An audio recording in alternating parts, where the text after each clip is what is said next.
lagrangienne. Maintenant, on va passer à la troisième question où il sera question de déterminer la vitesse de la particule P et l'accélération de la particule P en tenant en compte l'existence de x0, en exprimant cela en fonction de x0 et y0, tout en se servant de ce que nous avons obtenu à l'équation 2. On va faire cela uniquement pour l'écoulement 1. OK. Donc,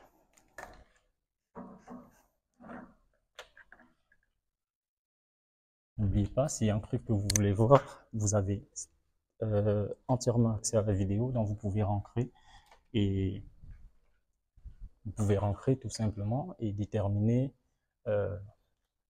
et revoir ce que vous voulez voir tout simplement. Donc, allons maintenant à la troisième question où on veut déterminer VP de T et AP de T. OK. Donc, on se sert ceci en fonction de x0, y0, tout en se servant de la deuxième, des résultats obtenus à la deuxième question et uniquement pour l'écoulement E1. Donc, pour l'écoulement, qu'est-ce qu'on avait? On avait Vx. On avait x et alpha x carré y et Vy qui est égal à moins alpha x y carré. Là, on n'a plus les équations de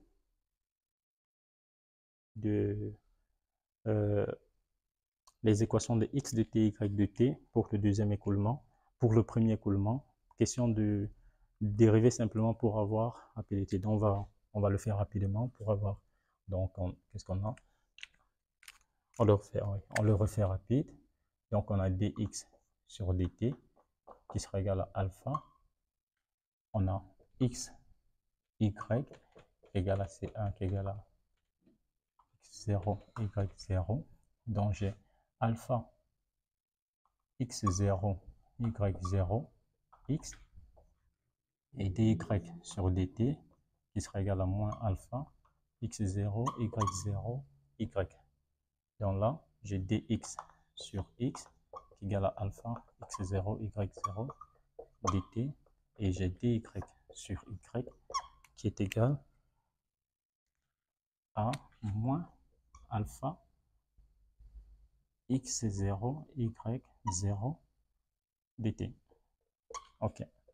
Donc, ceci nous permet d'avoir ln de x moins ln de x0. Oui.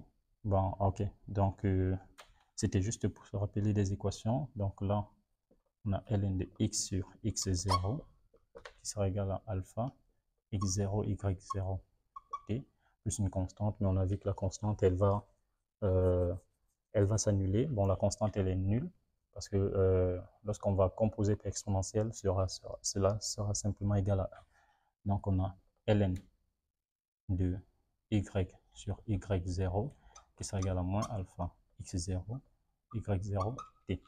Donc, pour les lois, on a déjà x de t qui est simplement égal à alpha x0. Avec ce x0 encore, ça fait x0 carré, y0 et t. Pardon. On compose par exponentielle, donc j'aurai x0 exponentielle, oh là là, c'est marqueur, exponentielle de alpha x0, y0t, et j'ai y de t qui sera tout simplement y0 exponentielle de moins alpha x0, y0t. Donc voilà les lois. Maintenant, pour déterminer Vp, nous sommes toujours en description lagrangienne. On aura simplement notre champ de vitesse qui sera la dérivée de OP par rapport au temps. Autrement dit, Vx sera égal à dx sur dt. C'est le x de p qui est donné par ceci, qui sera simplement, lorsque je dérive ceci par rapport au temps, j'aurai alpha, le x0 va se cumuler, j'ai x0 carré, j'ai y0, que je multiplie avec exponentielle de alpha x0, y0t. Là, qu'est-ce que j'ai? Dérivé de y p par rapport au temps, c'est-à-dire dérivé de y par rapport au temps tout simplement, parce que ceci c'est yp. Pour dériver, qu'est-ce que je fais? Ça me donne moins alpha x0, y0 carré fois exponentielle de moins alpha x0, y0t. C'est que des développements mathématiques, c'est ça qui rend un peu la tâche pénible, mais sinon c'est que ça. Donc là, on a déjà notre champ de vitesse. Pareil, pour l'accélération de ma particule P, ce sera la dérivée de mon champ de vitesse, tout simplement. Et ceci va nous permettre d'avoir AX, qui est simplement égal à quoi? Lorsque je dérive ceci par rapport au temps, je vais me retrouver avec alpha, qui revient à nouveau, j'ai alpha carré, x0 carré qui va s'accumuler encore, j'ai x0 cube, y0 carré, exponentielle de alpha x0, y0 t. J'ai AY qui sera égal à moins alpha et moins alpha, ça fait alpha carré. J'ai x0 carré, y0 au cube, exponentielle de moins alpha x0, y0 t. Donc ça, c'est ce qui me permet de faire la question 3.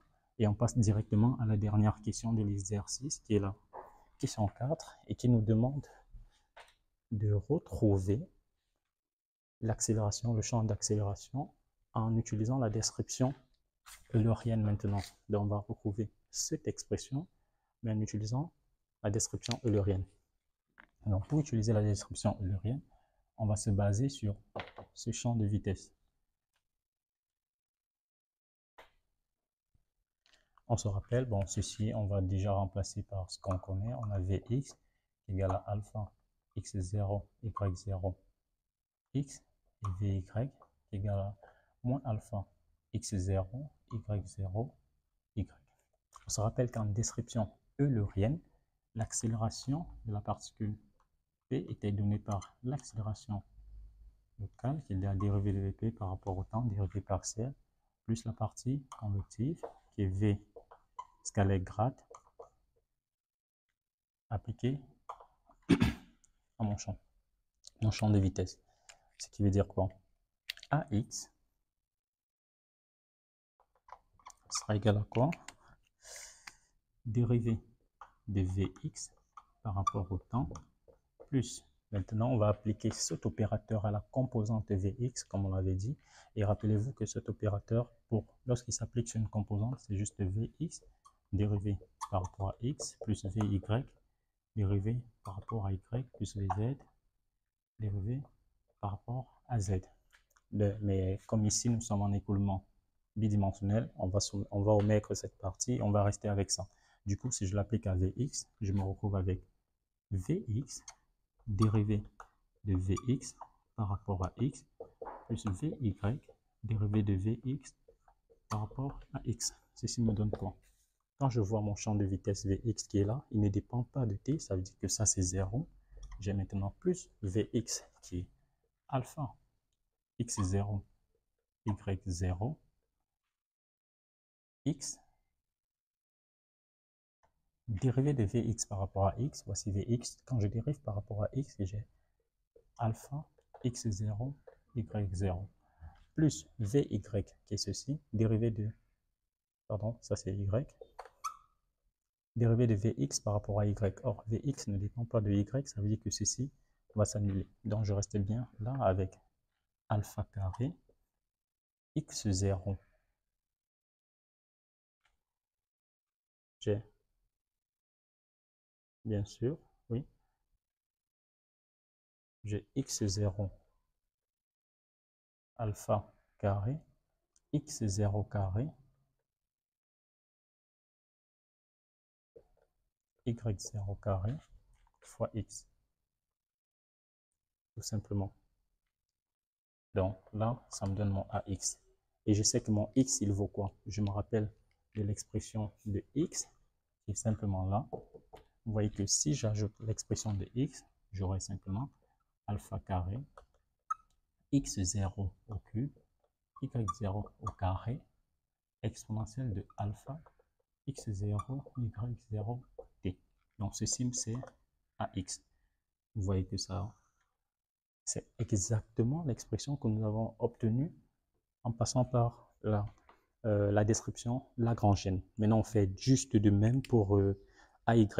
Donc, AY, vous allez vous rendre compte qu'en fait, les deux descriptions sont équivalentes. C'est juste question d'observation et d'analyse mathématique. Donc là, nous avons AY qui sera également égal à dérivée de VY par rapport au temps plus Vx, dérivée de Vy par rapport à x, Vy, dérivée de Vy par rapport à y. Là maintenant, qu'est-ce que nous avons? Ici, nous avons toujours 0, parce que Vy qui est là ne dépend pas explicitement du temps.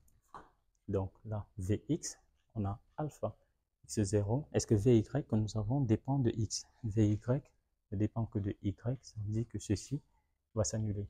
Maintenant, on a Vy par rapport à y, oui, ça donne, donc on reste avec Vy qui est moins. Donc, ok, j'ai moins alpha x0, y0